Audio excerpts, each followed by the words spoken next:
Aloha, welcome again to the Healing Temple. I'm Tracy, your host, and today I have a special astrology lesson for you. It has to do with the cycle of Venus and the Venus Underworld. It's not on the internet very much, this cycle of Venus and the importance of her phases through the underworld, the morning star, the evening star, and retrograde. And I want to tell you all about the underworld because right now we're in it. And if you're catching this after February 16th, 2026, then the next Venus Underworld, it's going to be in 18 months. And you can use this knowledge that you find in this video to prepare you for that next Venus Underworld because they happen every 18 months. So what is the Venus Underworld? What is Venus? Why do we care? How does this affect our lives? How does this shape our consciousness and our lives?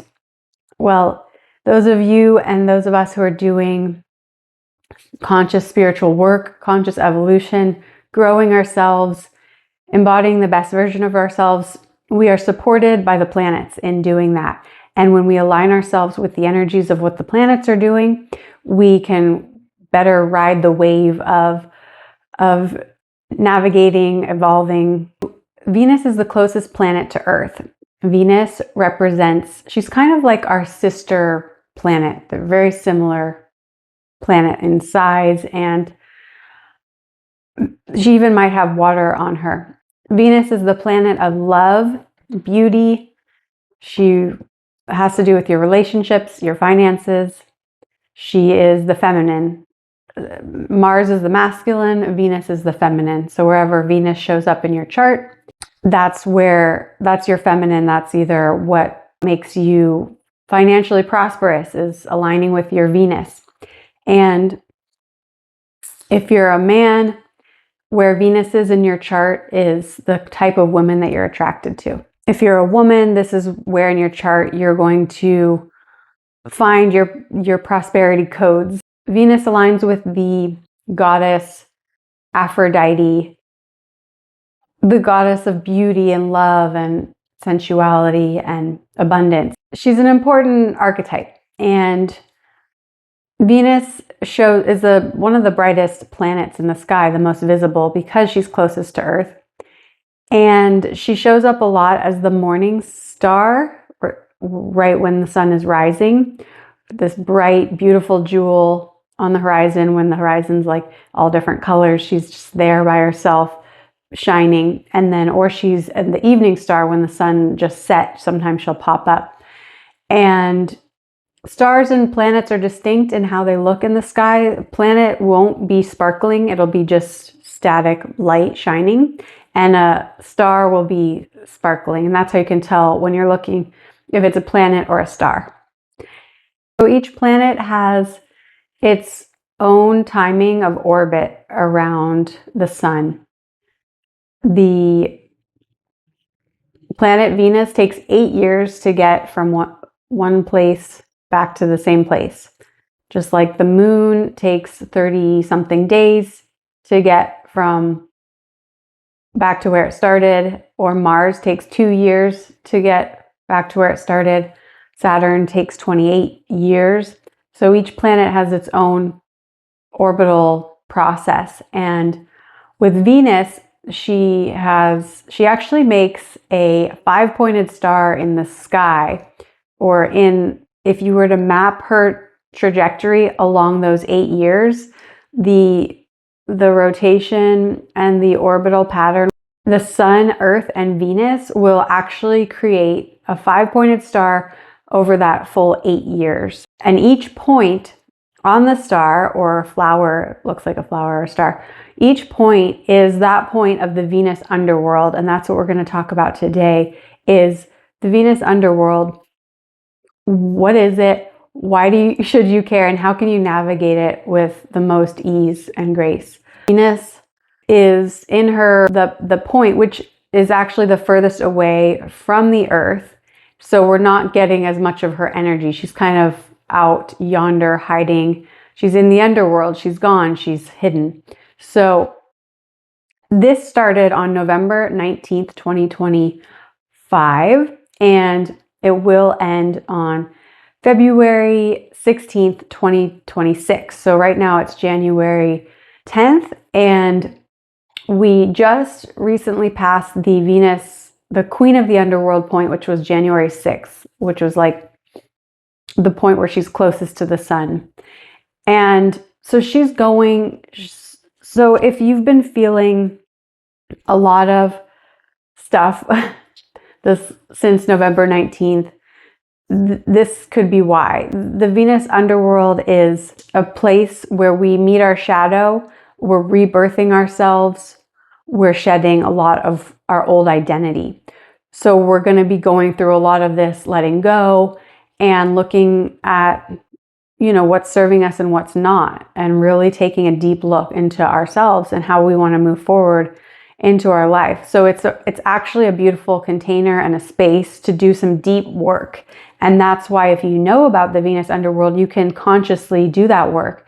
If you don't, you might be like getting rocked by the waves of life and not knowing why and feeling like a victim. And then you're not really poised to do that deep work that your soul is asking you to do.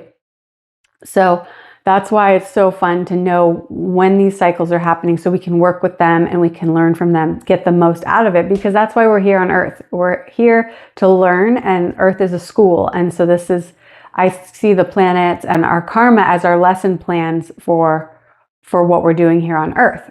So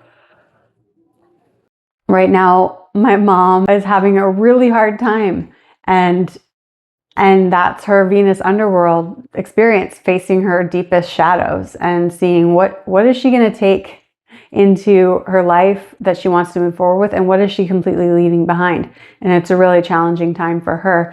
And for me, it's been, yeah, what am I shedding? What am I done with? What am I discarding? And how am I rebirthing myself into this new amazing version of myself? And it all coincides with other planetary movements, which are big right now, like the Neptune and Saturn are in the last degrees of Pisces. They're moving into Aries together in the beginning of February, and that's a huge ending and beginning as well. So this all coincides with some pretty deep stuff. And it's all kind of compounding right now. But this video is mostly about Venus. So I just wanted to give you some tips on how to navigate the Venus Underworld and how to just be aware of your energy and what you're doing. And so I'm going to go into 5 things that you can help yourself with. And I want to apologize that I didn't make this video before the Venus Underworld started this year. Right now we have a month left. The whole session is 2.5 months. So we're just kind of in the middle of it, towards wrapping it up, but better late than never. And I'm excited to share with you these top 5 things that you can do to help you stay safe and conscious and aware and grounded, and really getting the most out of the Venus Underworld. So number 1 is to stop saying yes. It's to just, put the brakes on some things. I've also heard that the Venus Underworld is like a woman being on her period. It's like the menstrual phase. It's like, I'm resting, I'm shedding, I'm going through, a deep purge, a deep detox, and my energy is not high, it's pretty low. So I don't want to say yes to things a lot. I want to say, no, I can't do that. Sorry, I'm busy. So for example, someone asked me if I wanted to go on a trip this January, and I said, no, let's wait till February. Like, I'm not, my calendar's full this month. Thank you though. So just politely saying no is a great way to navigate the Venus Underworld. This is a time for yourself. This is a 2.5 month period to really give yourself as much space as possible to explore your own inner depths. Speaking of depths and inner world, the Venus Underworld is a time to do shadow work and give your shadow space. And whether you do or don't do shadow work, that's fine. There's a lot of great tutorials from my friend Teal Swan on YouTube about shadow work. I've learned a lot from her. And what the shadow is really just a part of ourself that we don't accept, that we push away because we are afraid of it or we judge it, and or it's misunderstood. And so we try to pretend it doesn't exist, but that pushing away just pushes it into the shadows where it's still existing. It's just existing hidden. And so sometimes when things in our life happen and we're kind of lose our bearings or our control a bit, the shadow could come in and say, try to have a voice and create a little bit of chaos. But when we consciously do shadow work, we're bringing the shadow in and letting it have a voice and have a space and integrate back into our wholeness and allow it to be there and have its purpose. For example, I have a shadow or a fear of being lazy or not wanting to work. Like I judge myself for not wanting to work or not doing anything. And so my version of shadow work, or allowing my shadow to play in the Venus Underworld, is saying, okay, like, yes, I accept and I allow myself to watch Netflix for 4 hours and do nothing and totally zone out and be lazy. Letting myself do that as much as myself wants to do that is totally acceptable. There's other shadows of anything you can think of that you're like, oh, I shouldn't think that, or I shouldn't do that. Those are your shadow stuff. And so letting them have a voice, be alive in this time, and working with them and observing them and just inviting them to speak and say what they want to say is a great way to honor this time. Another tip or energy we want to really honor is letting go. We are just like a woman on her menstrual cycle. She's letting go of a lining of blood and she's letting go of psychological ways of being that are not serving her anymore. And these are tangible things that are just like, that you think you do normally. You're like, no, I'm not doing that anymore. So it's just letting go of behaviors, patterns, people, and just moving really slowly and observing and being gentle with yourself. Like, yes, this is a big part of me right now, but I'm going to have to just gently let it go. And anything that you let go is going to become fertilizer for that new thing that you're becoming. So it's like this ending and beginning, a beautiful ending and beginning of like, okay, that's happened. And now I'm letting that be. I'm letting that dissolve or compost into the soil, so it can feed this beautiful beginning and that I want to embark on. Just like she's at the point of the star or petal and she's going to return back to like the earth, and what is she bringing with her on her return? So the letting go is letting what you really want to bring with you emerge. A big one is protecting yourself, protecting your energy.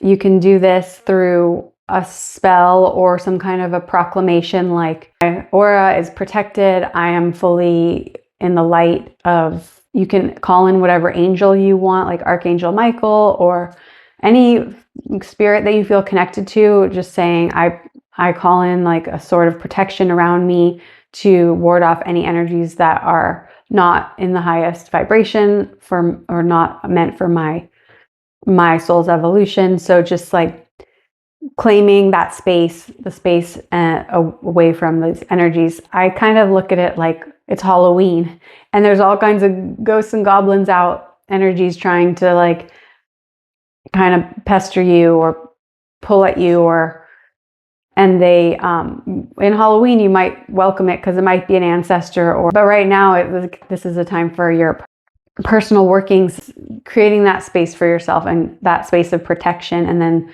covering the head with a scarf or a hat is really essential as well in that protection. Yeah, and being conscious of your words. What are you speaking into reality at this time? Just like with the protection prayer or mantra or proclamation, and then other words of affirmation or of proclamation, like, I am this, I am that. Like, there's a really cool video about prayer that I love. And it's like, you don't ask for what you want from God. You claim it. You say, I am so grateful that I have this. Even if you don't have it, you're stepping into the energy of having it. So proclaiming what you are, what you have, what you want is all going to be weaving that thread of like, what am I creating now? So being really conscious with your words and what you're saying. The fifth one is do something that lights you up. Do something that you are interested in trying, like that really feeds your soul. For me, I started knitting during this Venus Underworld. I just thought, what do I want to do that's a creative outlet? And it started with creating like a hanger for my earrings, like just with some yarn or some string that I cut out of a t-shirt, and like I made it into a cord. And then after that, I was like, okay, I'm ready to knit. So I got a new set of needles, and I'm learning how to make a sweater, which I've never done before. I've just made like a rectangle, but I've never done anything circular. So I'm teaching myself a new skill. It feels amazing. So I'm really grateful for that tip. And all these tips came from Shona Keeli Rose, who teaches in depth about the Venus Underworld, and I'll link her stuff below.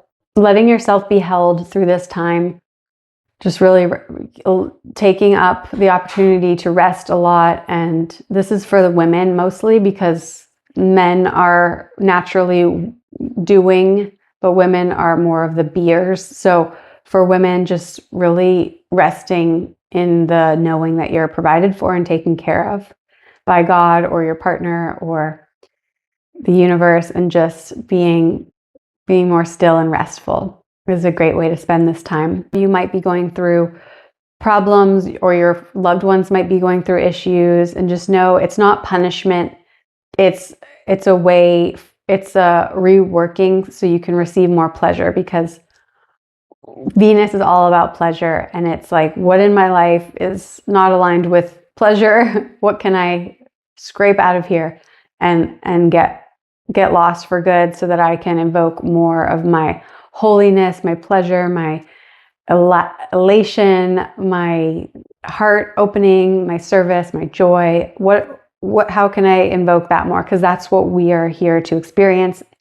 If we choose it, is like this heavenly way of being. Like they say, we are the kingdom of heaven. The kingdom of heaven is within. We are naturally meant to be this beautiful, expansive, loving, joyful space.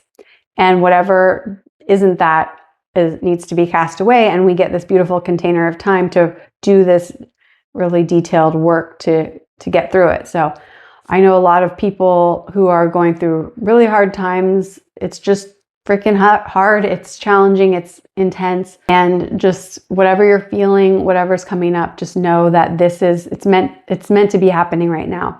And so just bless it and say thank you, and say, what am I meant to learn from this? How can I, who do I want to be when the Venus Underworld ends in February? Who is emerging? Who is being reborn? And who is getting canned, for lack of a better word? So I really appreciate you learning with me astrology. I have a whole intro course. It's a 5-video series on astrology, why you learn it, and learning about the zodiac signs and the moon signs and all the house systems, and the energy of the planets and the symbols of the planets and the whole thing. So it's all free, and it's on YouTube, and you can check that out next if you want. And let me know what you learned in this video and what you're going through. I'm sending you so much love. We're at the stretch where we're going to come out of this in a month and a week, and just keep doing the work and preparing yourself for a great year ahead. So bless you. Aloha.